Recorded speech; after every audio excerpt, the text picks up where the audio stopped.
நம்ம சபரிமலையில் 18 படி ஏறினோடனே உள்ள ஃபஸ்ட்டு என்ன இருக்கும் அப்படின்னு பார்த்தீங்கன்னா ஒரு கொடிமரம் இருக்கும். இந்த கொடிமரம் பார்த்தீங்கன்னா 2017க்கு அப்புறம் தான் அங்கே ஸ்டாண்ட் பண்ணாங்க.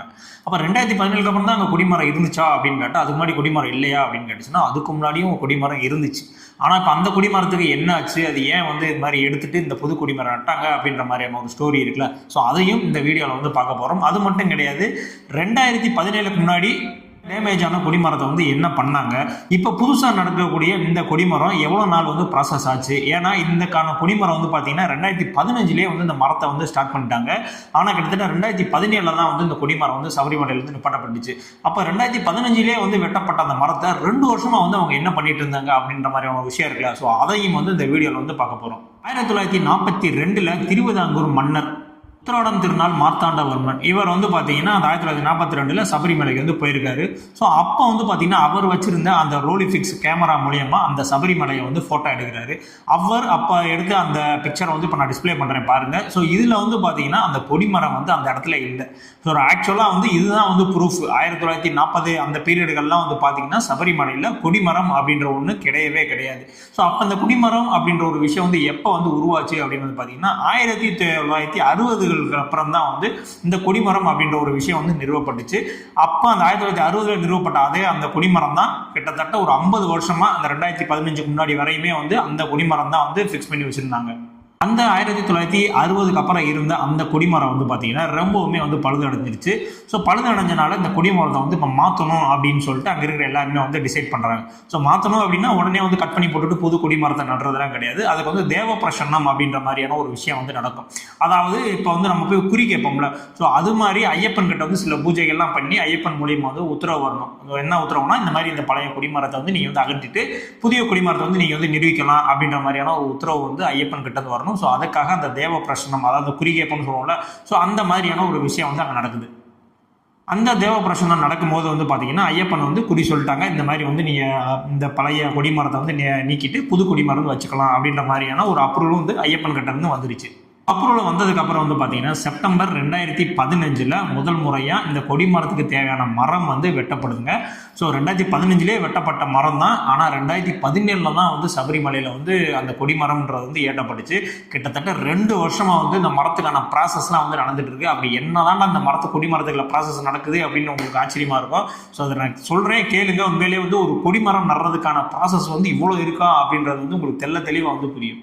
பட்டணம்திட்டா மாவட்டத்தில் கூனி அப்படின்ற ஒரு இடத்துல பார்த்தீங்கன்னா கல்லேரி காடு அப்படின்னு சொல்லிட்டு ஒரு காட்டில் பார்த்தீங்கன்னா இந்த கொடிமரத்துக்கான அந்த மரத்தை செலக்ட் பண்ணுறாங்க. ஸோ அதுவும் பார்த்தீங்கன்னா மரங்களில் பார்த்தீங்கன்னா நிறைய அந்த ஆண் மரம் பெண் மரம் அந்த மாதிரிலாம் நிறைய மரங்கள்லாம் இருக்குது. ஸோ அதில் பர்டிகுலராக பார்த்தீங்கன்னா ஒரு ஆண் மரத்தை செலக்ட் பண்ணுறாங்க. ஏன் ஆண் மரத்தை செலக்ட் பண்ணுறாங்க அப்படின்னா, ஆண் மரம் மட்டும்தான் கீழே டாப் டு பாட்டம் வரைக்கும் பார்த்தீங்கன்னா ஒரே மாதிரியான அந்த வித்து சுற்றளவு எல்லாமே இருக்கும். ஸோ அதற்காக பார்த்தீங்கன்னா அது ஒரு ஆண் மரத்தை செலக்ட் பண்ணுறாங்க. மரம் பார்த்தீங்கன்னா கிட்டத்தட்ட 42 அடிங்க, 16.3 மீட்டர் உயரம்.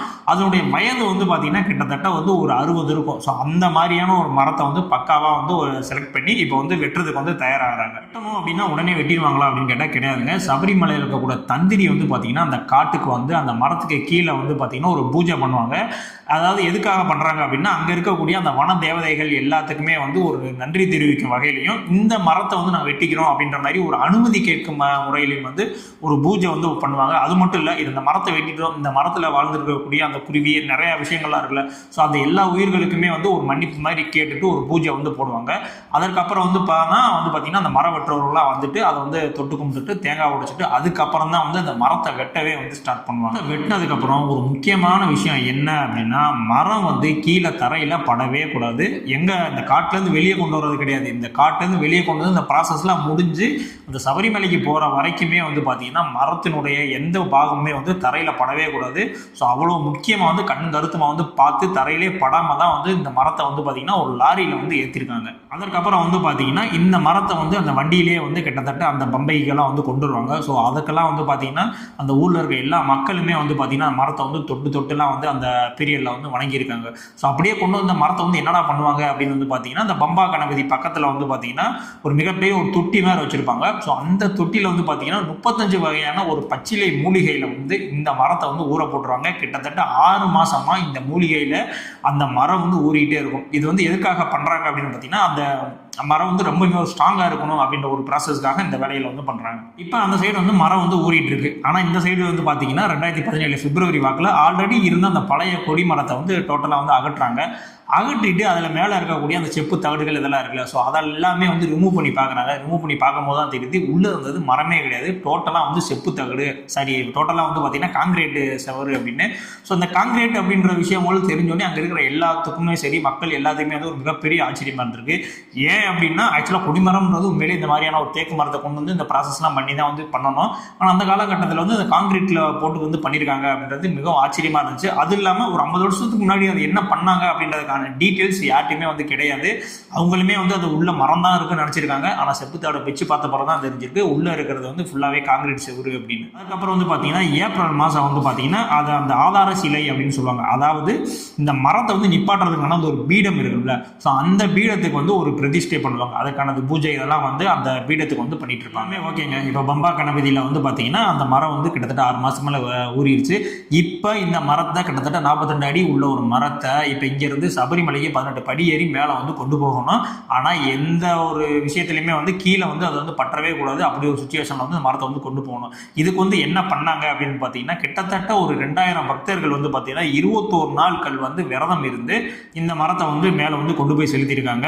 இதற்கு வந்து பார்த்தீங்கன்னா அகில பாரத ஐயப்ப சேவா சங்கம் அதில் இருக்கக்கூடிய உறுப்பினர்கள் நிறைய பேர் வந்து இதில் வந்து கலந்துக்கிட்டு இதில் கிட்டத்தட்ட 21 நாள் கிட்ட வந்து விரதம் இருந்து அந்த 2000 பேருமே வந்து பார்த்தீங்கன்னா ஒரு 18 டீமாக வந்து தனித்தனியாக பிரிஞ்சு அங்கங்கே நின்று இந்த மரத்தை வந்து தூக்கி வந்து மேலே வந்து கொண்டு போயிருக்காங்க. மே மாதம் 22ஆம் தேதி 2017 ஒரு வழியாக இந்த மரம் வந்து சபரிமலையை வந்து ரீச் ஆகிடுச்சு. இவ்வளோ ப்ராசஸ் இருக்குது. நீ ஈஸியாக கேட்டுற 2015 ஏன்ப்பா 2 வருஷம் அப்படின்னா 2015 இந்த 2 வருஷமாக வந்து இந்த மரத்தை வந்து அங்கேருந்து கொண்டு வரணும், இந்த மலையிலேருந்து ஊற போடணும், இந்த பக்தர்கள் விரதம் இருக்கணும், தரையிலே படாமல் இந்த மரத்தை வந்து மேலே கொண்டு வரணும், அந்த மரத்தை செதுக்கணும், அந்த மாதிரி ஏகப்பட்ட ப்ராசஸ் வந்து இந்த கொடிமரத்துக்கு பின்னால் வந்து இருக்குது. ஆனால் இதெல்லாம் எதுவுமே வந்து பண்ணாமல் பிஃபோரில் வந்து பார்த்தீங்கன்னா ஒரு காங்கிரீட் செவுரை தான் வந்து இத்தனை நாள் வந்து மக்கள் வந்து கொடிமரம் அப்படின்னு நினச்சி வந்து வணங்கிட்டு இருக்காங்க. ஸோ அதுக்கான டீட்டெயில்ஸ் வந்து கிளியராக இல்லை. அது ஏன் அப்படி பண்ணாங்கன்றதுக்கான விளக்கமும் இப்போ வரைக்குமே தெரியல. இப்போ மரத்தை வந்து மேலே கொண்டு வந்தாச்சு, அந்த பீடத்தில் வந்து மரத்தை வந்து நட்டாச்சு. இதுக்கப்புறம் வந்து பார்த்தீங்கன்னா வெளியில் வந்து அந்த முலாம் இது பண்ணோம்ல, அந்த செப்பு தாடெல்லாம் வச்சு பண்ணோம்ல. ஸோ இப்போ வந்து அதை எப்படி யூஸ் பண்ணாங்கன்னு பார்த்தீங்கன்னா 9 கிலோ தங்கம் வந்து இதுக்கு வந்து யூஸ் பண்ணியிருக்காங்க. அது மட்டும் கிடையாதுங்க, 300 கிலோ வந்து செம்பு வந்து யூஸ் பண்ணியிருக்காங்க, 17 கிலோ வந்து வெள்ளி யூஸ் பண்ணியிருக்காங்க. ஸோ இந்த வெள்ளி செம்பு இதெல்லாம் வச்சு ஒரு தகடு வந்து முதல்ல வந்து ரெடி பண்ணிட்டாங்க. ஸோ அதுக்கு மேலே தான் வந்து தங்கத்தை வந்து முலா மாதிரி பூசி அதுக்கப்புறம் தான் வந்து இந்த கொடிமரத்து மேலே டோட்டலாக வந்து அந்த ரிங்கிளாக வச்சு இந்த மொத்த செட்டப்புமே வந்து பண்ணியிருக்காங்க. வந்து பார்த்தீங்கன்னா ஜூன் 22, 2017 இந்த கொடிமரம் வந்து நிப்பாட்டி பிரதிஷ்டை பண்ணப்பட்டு எல்லா மக்களுக்குமே வந்து தரிசனத்துக்கு வந்து இந்த மரம் வந்து இப்போ வரைக்குமே வந்து இருந்துட்டு தான் இருக்குது. ஸோ இந்த மரத்தை வந்து இப்படி இந்த மாதிரி ஸ்டாண்ட் பண்ணி வைக்கிறதுக்கு கிட்டத்தட்ட வந்து பார்த்தீங்கன்னா 3,20,00,000 ரூபாய் வந்து அந்த காலகட்டங்களில் வந்து செலவு செய்யப்பட்டிருக்கு. ஆனால் அந்த கொடிமரம் நட்ட அடுத்த நாளே வந்து பார்த்தீங்கன்னா அதற்கு அந்த கொடிமரத்துடைய கீழே வந்து பார்த்தீங்கன்னா யாரோ அந்த பாதரசத்தை வந்து கொஞ்சம் கொட்டி அந்த இடம் வந்து டேமேஜ் ஆயிடுச்சு. ஸோ அதனால அங்கே இருக்கக்கூடிய அந்த தங்கம் வந்து லைட்டாக வந்து உருகிருச்சு. இந்த விஷயம் வந்து பார்த்தீங்கன்னா கொடிமரம் நட்ட அடுத்த நாளே வந்து அந்த இடத்துல நின்றுச்சு. ஸோ இதை வந்து மக்கள் யாரும் வேணும்னே பண்ணாங்களா தெரியாமல் பண்ணாங்களா அப்படின்றது தெரியல. ஸோ அதுக்கப்புறம் வந்து இப்போ வந்து அதை சீரமைச்சு இப்போ நல்ல முறையில் இருக்குது. ஸோ நீங்கள் கண்டிப்பாக 18 படி ஏறிட்டீங்க அப்படின்னா மேலே போனோடனே ஃபஸ்ட்டு கொடிமரத்தை தொட்டு கும்பிடுங்க. ஏன்னா அந்த கொடிமரம் நடுறதுக்கு இவ்வளோ ப்ராசஸ் இருக்குது. இதற்கு பின்னாடி இத்தனை ஆட்கள் கிட்டத்தட்ட 3000-2000 ஆட்கள் வந்து பின்னாடி வந்து வேலை பார்த்துருக்காங்க.